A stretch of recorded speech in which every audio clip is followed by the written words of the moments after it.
President Biden just moments ago announced hundreds of new sanctions against Russia following the death of imprisoned Putin critic Alexei Navalny. And those sanctions in that package come just one day before the 2-year marking of Russia's invasion of Ukraine. Administration officials say those sanctions, and they're saying this, will be crushing. Critics doubt that very much and will do little to deter a dictator, Vladimir Putin. Here's what the president said. I'm announcing more than 500 new sanctions in response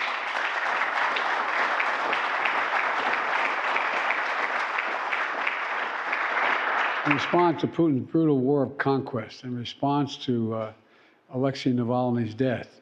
Because make no mistake, Putin is responsible for Alexei's death. His legacy will continue to live around the world, and we in the United States are going to continue to ensure that Putin pays the price for his aggression abroad and repression at home.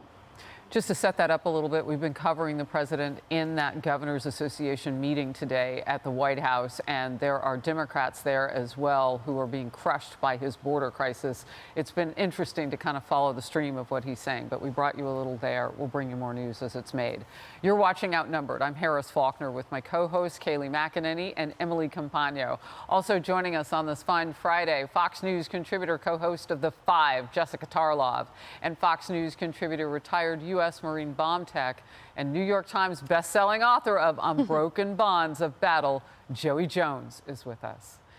First, let's go live to Jacqui Heinrich at the White House with more on what's happening there with the governors. Jacqui. Hey, Harris. Today's sanctions are hitting more than 500 people and entities, including officials linked to Alexei Navalny's death and also Russia's defense industrial base and this network of backdoor entities that Russia has used to evade existing sanctions. But past promises of punishing impacts on sanctions have not really measured up. To date, the U.S. has been more focused on the long run in its sanctions packages, limiting Russia's access to technology and equipment that its military needs, going after the central bank and capping oil prices. But China, India, and Brazil have bought cheap Russian oil in record amounts, and the U.S. has not only avoided friction with countries partnering with Russia, but also failed to confront countries like Turkey and the UAE, who are serving as alternative supply chain middlemen for banned technology. And Russia's used this money to prop up its war machine and stimulate its economy. To give you a sense of it, Russia's GDP growth is in excess of 3%. That is staggering when we're supposed to put them on their heels and in the tank. Also, they're spending 9% of GDP. 9% of their GDP is on defense. They're on a war footing. That's almost twice as much as what the United States is spending. We've got a lot of work here. 2 years ago, when Russia was staging on the Ukrainian border ahead of the invasion, President Biden declined to impose preemptive sanctions. And I asked him why he would wait for Vladimir Putin to make the first move to begin deterrence. And Biden answered with, "What a stupid question." This was the White House reasoning. If you put all of the sanctions in place now, what is stopping them from invading? Are they working? Well, again, Jacqui, I think that's our assessment from the national security team, and that we will continue to implement that strategy. Waiting for people to die before implementing them in that case. I think, Jacqui, that's in no way a fair statement or accusation. Today's tranche is the largest single package yet, and it does touch entities in 26 other countries, including China. But it's more expected to be felt outside of Russia than inside the country, mostly impacting people who are traveling abroad, Harris. Look, we aren't missing it. You're asking the questions, and just about anybody standing at that lectern under his watch has been dodging. You were right, waiting for people to die. Alexei Navalny is no longer with the world. Fighting against Putin, and the toughest sanctions, you say, are being put on Russia at this point. Jacqui Heinrich, thank you very much. Thanks. So, Kayleigh, when you look at this and where this president is and where we are with Russia and where Trump was with Russia in terms of hadn't invaded another nation under his watch, where do you put our road ahead? You know, it's a favorite act of the liberal press to come after Trump on the issue of Russia. But I would encourage the press, do a deep dive on the actions that he took, because I think it's really important. I'll remember when National Security Advisor Robert O'Brien, during my tenure, took to the podium and said, we have sanctioned almost every entity in Russia to the point where there's almost nothing left to sanction. Expelled Russian diplomats from this country, 60, in fact, intel officers, closed down Russia's consulates, but the most important of which was trying to stop Nord Stream 2. I don't think it can be underestimated when Biden greenlit Nord Stream 2, a geopolitical win for Russia. That did not happen in isolation from the invasion of Ukraine. Putin has been emboldened under this administration. I'm glad to see these sanctions. I'm glad to see the support for Ukraine, but you can't divorce it from the first 2 years of the Biden administration.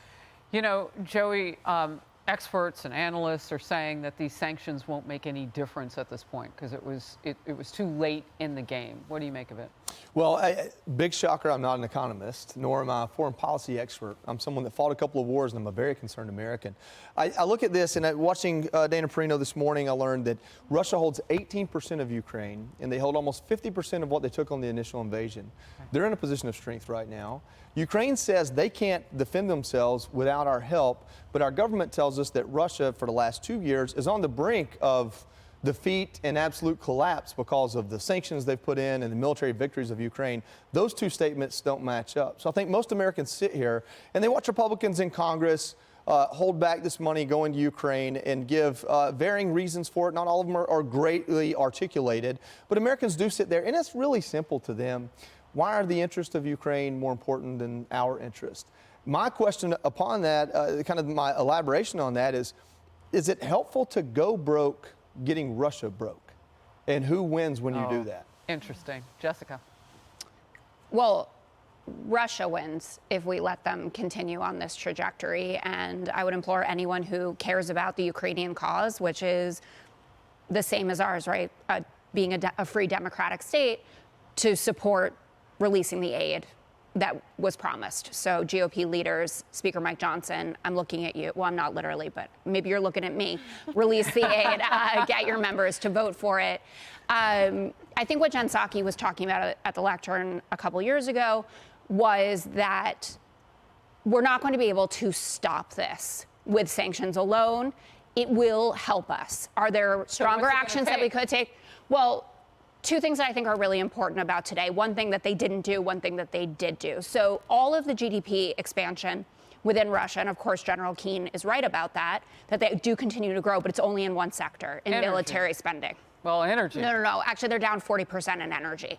So we can't stop India and China and Venezuela from buying their oil. They're using these ghost ships. We can continue to work on capping the prices. But the military spending issue, what these new sanctions do, is they put the hammer down on companies that are selling them things that they need for their military efforts. Rosneft is producing stuff for the... Wait, can I say something, though?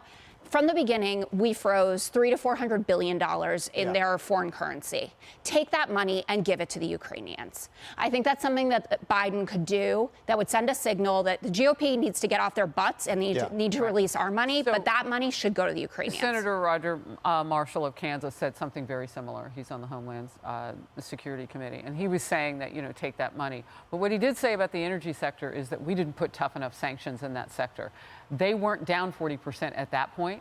And so we really could have hurt them by doing it now. We should have done it then. But there are new caps. They should have already been under more restraint. He does think you can address the ghost ship situation by cutting off the legs of Russia in its energy sector and being able to buy more energy. There are new energy caps in these sanctions, though.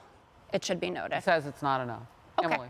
Yeah, I'm so glad you brought up the sovereign assets, because that's been sort of a strong argument this entire time, that as the president has warned of dire consequences, the reality is that there's no such thing as death by 1,000 cuts when the cuts aren't landing on the Russians. So here we have a president who has done nothing about those frozen assets, could transfer them to the Ukraine, has sort of pled with Congress to continue using our tax dollars to send to them, but A, won't unfreeze those assets, and B, continues to hamstring the Ukrainians with what they can do with the aid. If he's really interested in cutting off Russia and if hurting Russia, then it seems to me that he would not have all of those strings attached to the aid that doesn't let Ukraine actually win that war. And I think it's a great point the general made, obviously smarter than I am, about China, India, Brazil, Turkey, and the UAE. Remember, we have a commander-in-chief that is only afraid of escalation or of any type of conflict whatsoever. So he can get at that lectern and use his words about his anger, but the reality is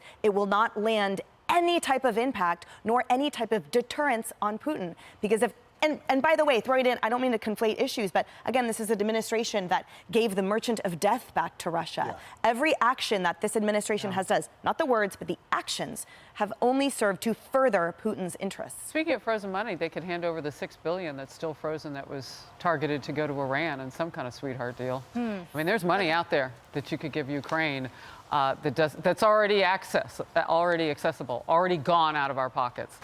I'm Steve Doocy. I'm Brian Kilmeade. And I'm Ainsley Earhart. And click here to subscribe to the Fox News YouTube page to catch our hottest interviews and most compelling analysis.